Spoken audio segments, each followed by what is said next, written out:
Acho que só teve uma que eu não consegui. Ah, é? Ah, É, que joia. Ah, então todas as palestras têm que fazer inscrição. tem. Ah, tá. Obrigada pela informação. Bom, pessoal, boa noite a todos.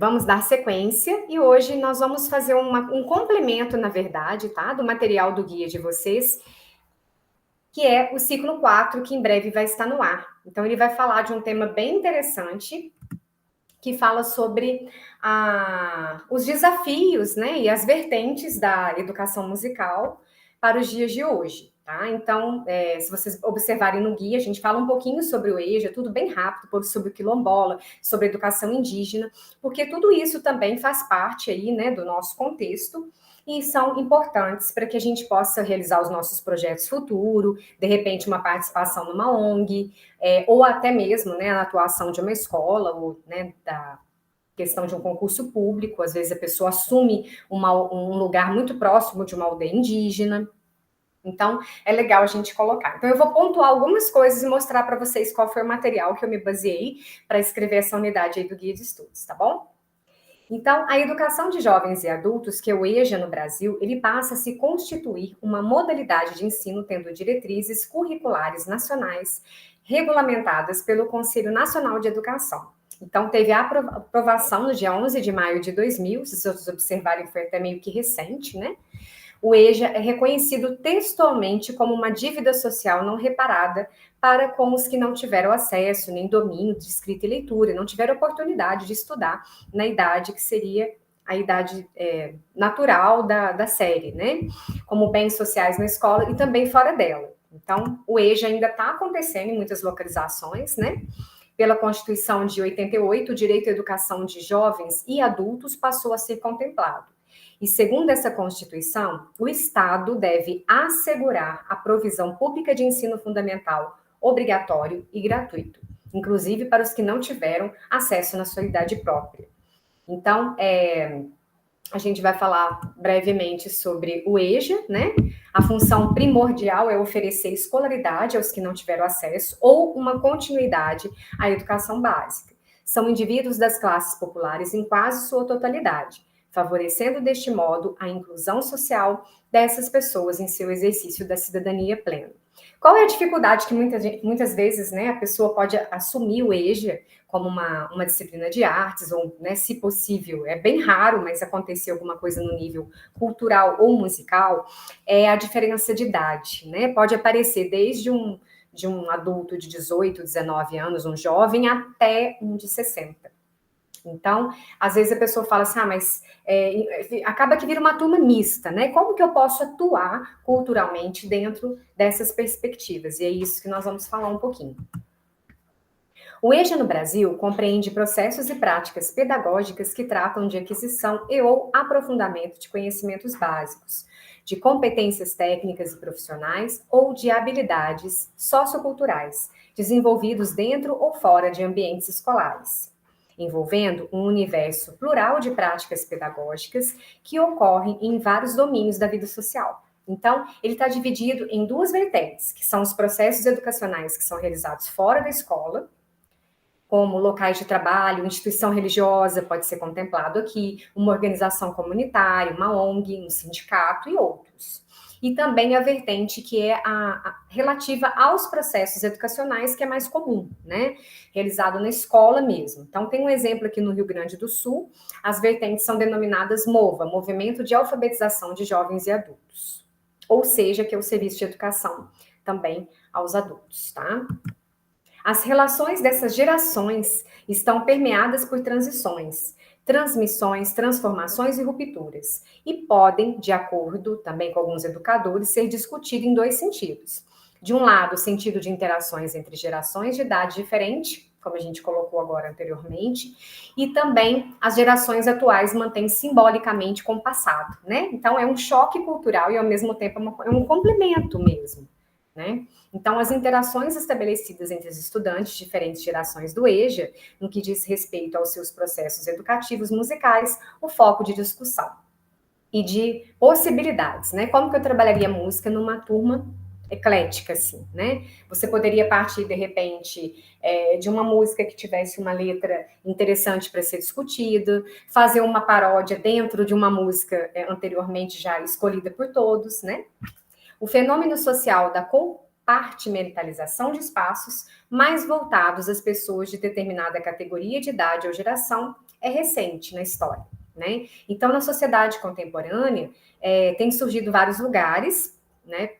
Por exemplo, o baile funk, que é separado de uma festa rave, que é também a questão do baile da terceira idade, o show, né, que aí também fica um público mais eclético. Então, as coisas se passam como se sempre tivessem sido assim.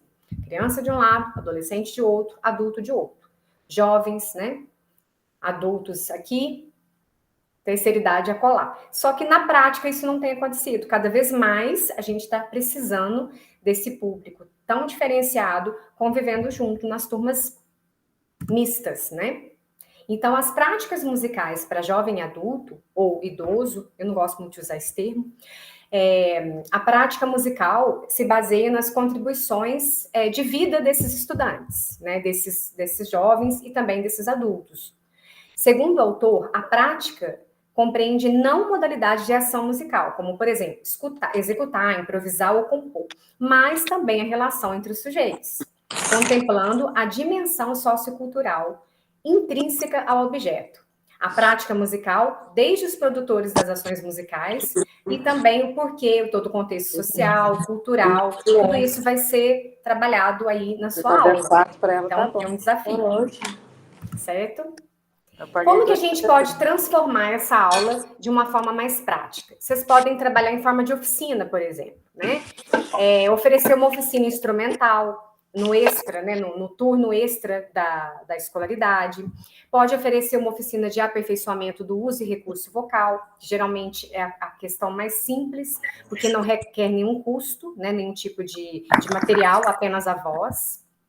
E a oficina do coral cênico, também é uma oportunidade super interessante, né? Trabalhar um coral cênico, que você vai trabalhar a questão da interpretação, do visual, do audiovisual, também do canto, da afinação, da memorização de letras e da interpretação musical. E outra também seria a oficina de improvisação. E aí vai depender, né, do espaço físico e do recurso que você tiver a seu dispor. Pode ser desde uma improvisação rítmica, trabalhando o recurso corporal, pode ser uma improvisação com instrumentos construídos, pode ser uma improvisação de canto. Então, fica uma gama bem ampla, assim, para que vocês possam pensar, né, refletir a respeito de que tipo de aula, que tipo de oficina seria interessante para uma turma mista, por exemplo. Ok? Repertório nas aulas e oficinas. No contexto do EJA, a pluralidade de práticas e distintas gerações é bem necessário romper com a homogeneização e hierarquia desses mundos, gostos e identidades musicais também. Então, vamos lá. Perguntas? Sinara, você pode desligar o seu áudio, por gentileza? Deixa eu tentar aqui. Ok. Pronto. Pode falar. Ok. Só para confirmar, tu disse que esse projeto ele nasceu em 2000. Eu nasci em 2001. Eu estou chocada que esse Nex é mais velho que eu. Tá, mas não é isso não. É só que eu tava pensando, assim, realmente tem esse desafio, assim, dessa turma mista, porque uma vez eu dei uma aula para uma turma onde tinha um adolescente de 14 anos e todos os outros já eram já adultos, sabe, assim, dos 20, 30, 40, tudo nessa faixa. Então, foi um certo desafio fazer essa parte homogênea entre eles, sabe, fazer eles interagirem de forma que eles ficassem realmente colegas, amigos. Mas, assim, deu certo, foi indo, mas como é inglês é mais fácil, né, porque a gente pode colocar eles para interagirem. E eu acho que com música já é um desafio a mais, porque tem a diferença entre os gostos, também, que já entra aí no processo. Mas eu acho que seria interessante, por exemplo, uma oficina, deixando cada um com o seu gosto. Por exemplo, você vai escolher uma música e em cima de um trechinho, em cima do refrão, fazer improvisação, sabe, no instrumental. Pode. Eu acho que poderia ser interessante. Ou corporal. Às vezes você está num lugar que não tem nem sala, você está dando aula dentro da biblioteca, num local extra da escola, e ainda aula de música. Então, nada impede, né? A gente usa os artifícios que a gente tem em mãos. Se você não tem espaço físico, você não tem instrumento, como que eu vou trabalhar a improvisação? Através do canto, através do ritmo corporal. É o que você falou. E buscar essa interação através da pergunta e resposta. Você faz um ritmo e alguém complementa, né? Você pode fazer um improviso organizado de forma que as pessoas possam participar e tudo funcionar ali e não parecer que você está trabalhando especificamente para os jovens ou para os adultos. É uma mistura sem distinção. E é difícil, sim, é um dos desafios mais complicados, eu acho, né? Já tive várias turmas que falaram isso, ideias para turmas mistas, porque eles sentiram essa dificuldade de faixa etária tão diversa numa turma só. Uhum. Mas é isso aí. Não é fácil, mas né, se aparecer um desafio desse, como enfrentar? Então, a gente está falando aqui de algumas possibilidades, tá, gente? Isso não é uma receita de bolo, não é nada pronto, é uma coisa que a gente vai já pensando, caso você precise, tem as possibilidades, né? Aquilo que era considerado jovem envelheceu, mas sem afastar, pois continua a ser visto como jovem. Os novos adolescentes. O caso, por exemplo, do rock é um exemplo típico, né? Mas longe de ser único, claro, porque qualquer conceito de um grupo do Rolling Stones, por exemplo, ou de uma banda mais tradicional, não se importa se é anos 60, 70, 80 ou 90, a plateia grande, né, de adolescente presente, porque também conviveu com esse tipo de música, porque toca rock, porque o pai toca guitarra, porque tem alguém roqueiro na família, porque tem esse tipo de gosto musical. Então, o rock é um dos poucos exemplos que a gente tem, tá? Atualmente, eu acredito que também a questão do sertanejo, porque está muito em alta para os jovens também, e é uma coisa que qualquer faixa etária já passou por isso. Então, a gente tem que buscar, às vezes, um repertório que possa agradar a todos. Não quer dizer que 100% da turma vai conhecer aquilo que você escolher, ou o tipo de música ou gênero musical trabalhado. A gente só está falando que, às vezes, um simples show pode reunir plateias e gerações de bisnetos, netos, filhos e pais e avós, né? Que gostam daquela determinada banda, daquele determinado estilo musical. E é isso que a gente tem que procurar saber, né? A plateia dos anos 90 mistura pessoas de 13 com 50. E quem está no palco, apesar de continuar sendo um símbolo jovem, já tem cabelo branco. Tem quantas bandas aí, o pessoal já está mais velho e continua o público ali esperando para assistir o show, né? Então, essas dificuldades, né, que em outras épocas eram menos claras, mas não existentes, para se tentar identificar os jovens a partir de determinado padrão de consumo. Por exemplo, o consumo do rock, pertencimento a determinados grupos, aquele é o grupo dos roqueiros, né? Ou investimento em determinados signos, o rock como a nova música, detestada por nossos pais. Então, quantas gerações, e até hoje, né, estão passando pelo rock e ainda agrada muita gente. A educação de jovens e adultos é um campo fértil para o debate intergeracional, porque trata de um espaço escolar socialmente mais heterogêneo no ponto de vista das idades dos estudantes que constituem. E através de experiências musicais face a face, né, entre jovens, velhos e adultos, as diferenças de similitudes explícitas ou ocultas.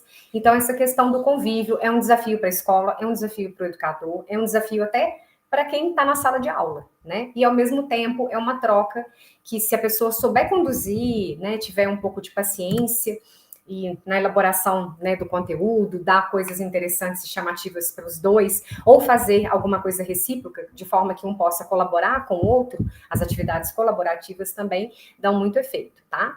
Então, algumas coisas foram tiradas dessa música na educação de jovens e adultos, um estudo sobre práticas musicais entre gerações. Ok? E passando para o próximo público, que eu gostei bastante de pesquisar também, é a questão da cultura indígena, né? Embora seja uma coisa também um pouco rara, nesse artigo que foi base para essa unidade também de pesquisa, para a escrita do Gui, que eu vou deixar para vocês, o autor coloca que ela assumiu um concurso assim, meio receoso da situação, né, da distância para a família e tudo, mas era uma região que estava muito próxima de uma aldeia indígena. Então, assim, imagina, acabou de prestar o concurso, não tem muita experiência e assumiu essa questão cultural. Então, a autora fez uma espécie de de sondagem primeiro, né? Ela queria conhecer essa aldeia e esse público que ela tinha que lidar, né? Para saber que tipos de atividades seriam interessantes para eles. Então, no plano de ensino tem métrica, é trabalhado noção de figura, pulso, valores de figuras musicais, com relação à técnica também vocal, tá? No caso do canto. E ela percebeu que tinha, assim, uma união muito grande entre eles, uma questão muito étnica, específica daquele tipo de grupo, né, que talvez em outros grupos a gente não encontre, mas também questões muito interessantes e curiosas. Por exemplo, no caso do registro vocal, ela percebeu que as mulheres atingiam notas muito acima da média comum, digamos assim, para os exercícios técnicos de vocalize, de canto mesmo.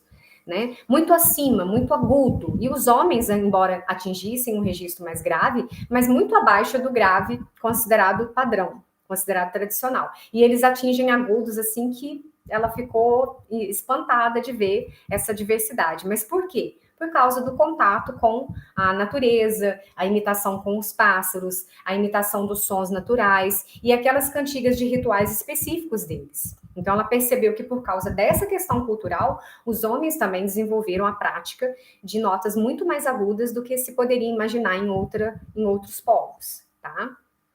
A questão do ritual, né? Uma música pode fazer parte. Um instrumento, por exemplo, depois a gente vai falar sobre esse exemplo que eu pus aí na tela. Se a menina for de um clã que se chamado clã com pena, utilizado acessório de penas de tucano, de arara. Já se for, no caso, o clã sem pena, é utilizado uma guari, uma saúba, né? Então, são algumas particularidades que ela foi começando a pesquisar e interagir com eles, que ela foi descobrindo qual seria a melhor forma de dar essas aulas de música, né, de práticas musicais, e também aprender com essa cultura, tá? Pode falar. É uma coisa bem simples, na verdade. Só para acrescentar mesmo, porque é muito interessante saber sobre esse assunto mesmo, porque é uma coisa que a gente nem tem tanto contato, né, no nosso dia a dia. É interessante saber mais sobre isso. Ó, quem chegou aí. Ó, que legal, Yasmin. A Adriana chegou. Mas tem essa questão também no nosso dia a dia, porque ao mesmo tempo que eles vivem nessa natureza, que eles sabem essas coisas mais graves, mais agudas por causa desses sons. Uma vez eu estava conversando com o professor Luciano, né, que eu faço o canto, né, e ele estava falando sobre como a nossa voz ela é afetada pelo nosso meio. Porque às vezes a gente, assim, cresce a vida escutando alguém cantando mais grave, alguém cantando mais agudo, e acaba tentando imitar, e a nossa voz ela meio que se adequa a isso. Então eu fiquei falando para ele, eu sou cria de Whitney Houston. Meu sonho é cantar lá em cima, mas eu nunca consegui. Mas eu fui treinando a minha voz, então hoje em dia eu sou uma meso mais pro soprano, justamente Olha, porque eu fui, né, escutando isso minha vida inteira. É muito que legal, interessante isso, como é Yasmin. afetado ao meio. Sim, e no caso deles, é claro que eles não têm essa percepção do que eles estão fazendo, né? É uma questão cultural, de geração para geração, até a questão dos instrumentos, os materiais que são utilizados e confeccionados. Muito legal o seu depoimento.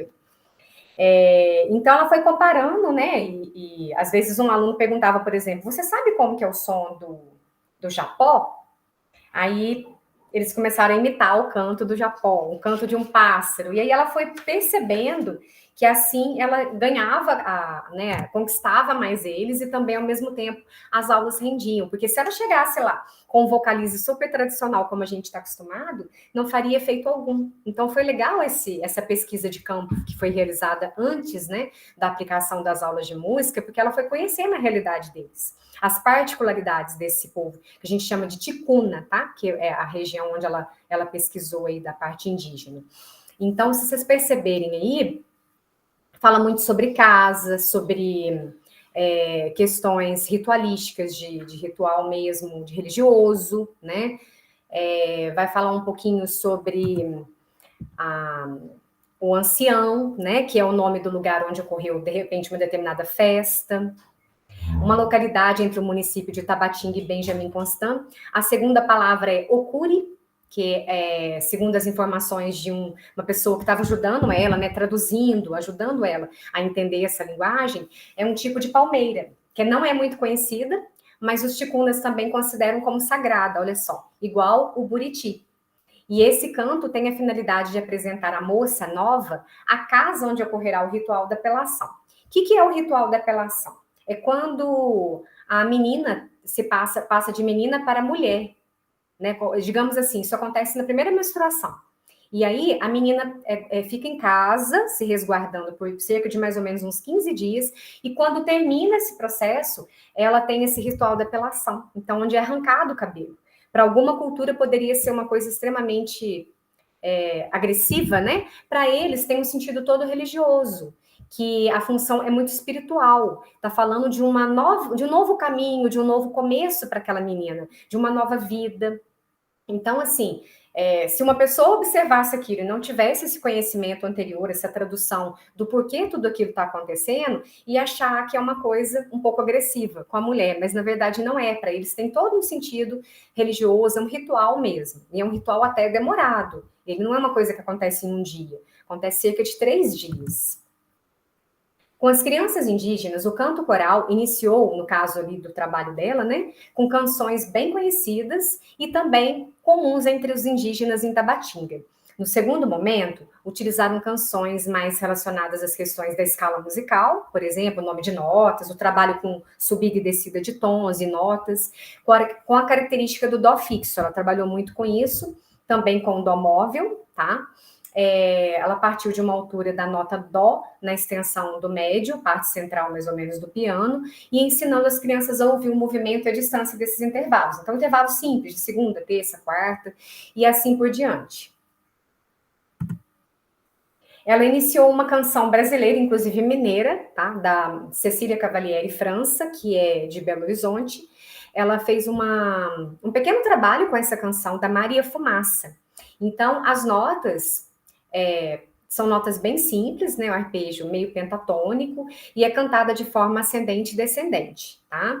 Apenas 5 graus, e essa espécie de escada de notas, né, essa estratégia utilizada, é que foram cantados sem nominação, mas através de uma canção que leva a criança a fazer uma relação com o ambiente descrito na poesia. Então, o que ela fez? Ela pegou a melodia da Cecília Cavalieri, que é Pela estrada fora vai o trem, Maria Fumaça quer parar. E ela fez uma nova letra. Pois quer descansar, velha ela está, ó seu maquinista, por favor. É uma canção simples para criança, que tem poucas notas, né, um movimento de subida e descida, mas de uma extensão bem confortável, e ela pediu que eles criassem uma nova letra para aquela canção. Então, ela não passou essa letra da Cecília, ela passou apenas a altura das notas, digamos assim, né, tipo uma espécie de vocalize mesmo. E depois do trabalho, ela pediu para que eles fizessem exercício de respiração diafragmática, impostação de voz, foi ensinando tudo isso, né, essas terminologias, as técnicas adequadas, mas eles criaram a letra própria, que é típico do ambiente deles, né, do indígena. Então, eles colocaram: lá vai a canoa pelo rio, vou pegar minha rede para pescar, um tucunaré, pacu e bodó. Esse outro nome eu não sei pronunciar, tá, gente? Piau e Jaracuí. Então, olha só. Lá vai a canoa pelo rio, vou pegar minha rede para pescar, um tucunaré, pacu e bodó. Então, é uma nova letra criada por eles, né, dentro da realidade de vida ali específica da região, né? E assim ela foi criando outras melodias, algumas ela foi transcrevendo, algumas ela conseguiu a tradução, outras ela não conseguiu saber exatamente o que significa determinadas palavras, mas se vocês perceberem, são notas muito simples.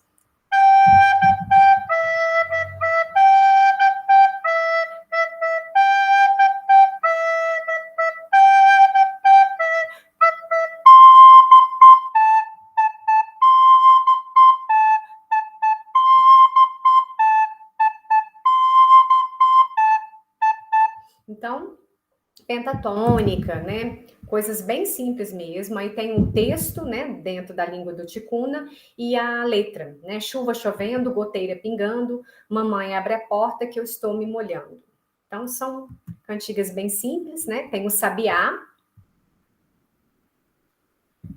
que também aí já está o trabalho dela com as notas musicais, né? Já incluindo o nome das notas musicais nas cantigas, tudo dentro da linguagem específica deles, falando de mata, de dormir, algum sentido religioso.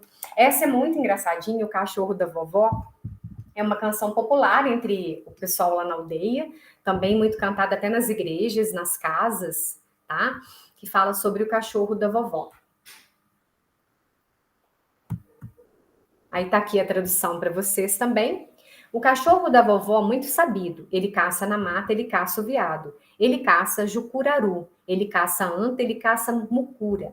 Caça, caça cachorro, que logo, logo as banhas e as tripas tu vai comer. Então, é tudo bem voltado para a cultura deles, né?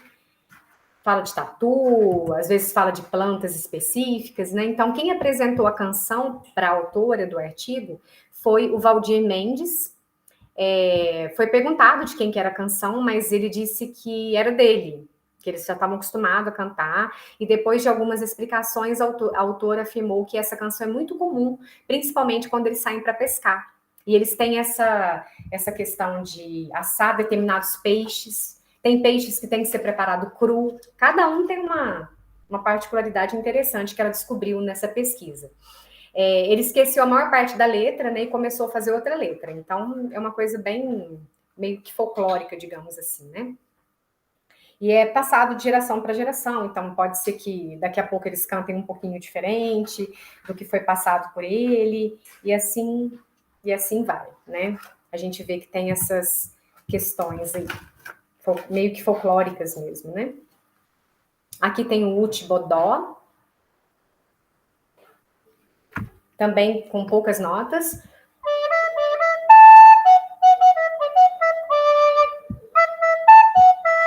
Então, vocês veem que não sai muito de uma determinada extensão, não vou tocar, que depois vocês vão ter acesso, vocês podem visualizar aí com mais calma.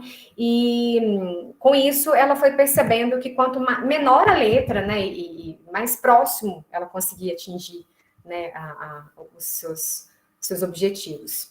Então, vocês veem que está falando da banha do bodó, se esconde baratinha, tu pro macaco é uma delícia. Lá eles têm uma cultura também que eles falam que o macaco come barata, por isso que vocês estão vendo essa terminologia aí, falando sobre a banha do bodó, né? E o macaco é uma delícia, o macaco come barata na cultura deles ali, eles falam muito sobre isso, tá? O que é bodó? É um peixe, tá? É um peixe muito apreciado, inclusive eles falam que eles fazem assado, e esse peixe precisa ser preparado vivo e não morto. E a ova desse bodó diz que é uma particularidade raríssima e muito disputada lá na região. Olha só. A educação musical leva em conta a leitura do mundo do som, que envolve todos os indivíduos. Construir uma memória auditiva deve levar o ser a uma experiência sonora que, sendo significativa, vai levar a uma compreensão da aprendizagem. Então, é a prática de educação pela música do povo Maguta, tá? Foi uma dissertação que eu li para colocar algumas coisas sobre isso para vocês no nosso guia de estudos. Aqui é uma outra parte que fala um pouquinho dos instrumentos que eu vou mostrar rapidamente e vou anexar também para vocês com essa aula. Quando alguém está triste, ouve o som do instrumento com o canto, espanta toda a tristeza. Existem os cantos próprios para a reflexão. O espírito agitado, quando ouve o som, o espírito parece se acalmar. O ser humano tem vários momentos na vida, um mais agitado, outro de calmaria, e a música relacionada pode ajudar ou destruir. A música, o seu poder, influencia o ser humano. Nós compreendemos isso, é porque usamos a música para o ensino. É tudo que a gente vem discutindo, né, pessoal? Só que em outras palavras. Aí até o momento do poder da música, tanto para um ponto positivo quanto para o negativo, e o poder que ela pode causar aí, né, numa sociedade, num trabalho. E foi desse aqui que eu tirei, tá? E ele fala também da questão da importância dos instrumentos para os rituais.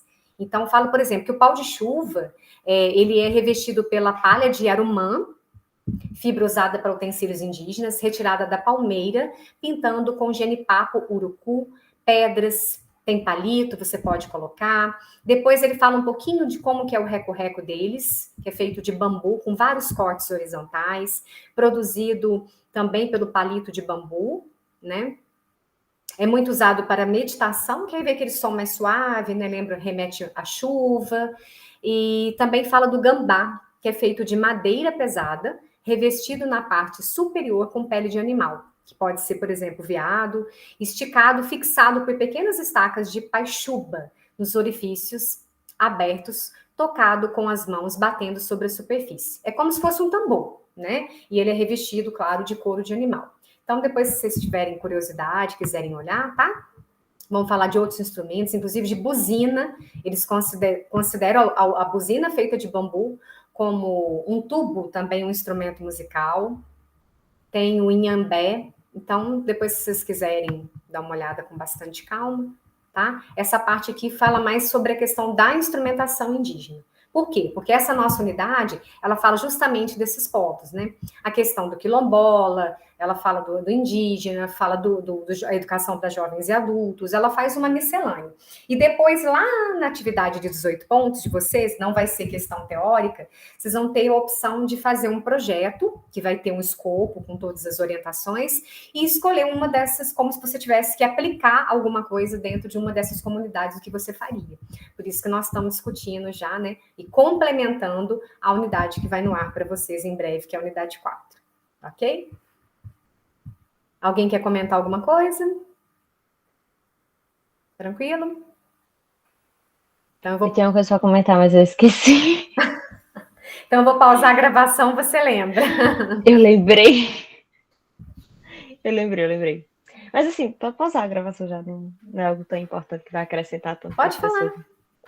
Mas é porque, quando você falou do sabiá, eu lembrei de uma música que eu era apaixonada quando era criança, e tem vários vídeos meus cantando ela, e até hoje eu canto essa música. E eu fiquei na dúvida, que será que é essa música? Mas eu fiquei observando a partitura e eu acho que bate. Então você vai disponibilizar, né, para depois eu dar uma olhada. Tá. Fiquei curiosa. Legal, muito bom. Então, eu vou pausar aqui a gravação. É claro que eu não pude falar de todos, né, gente? Que senão ficaria muito extensa a aula. Eu escolhi falar do indígena, que eu achei super interessante, as colocações, e falei um pouquinho do EJA por causa das dificuldades para turmas mistas, ok?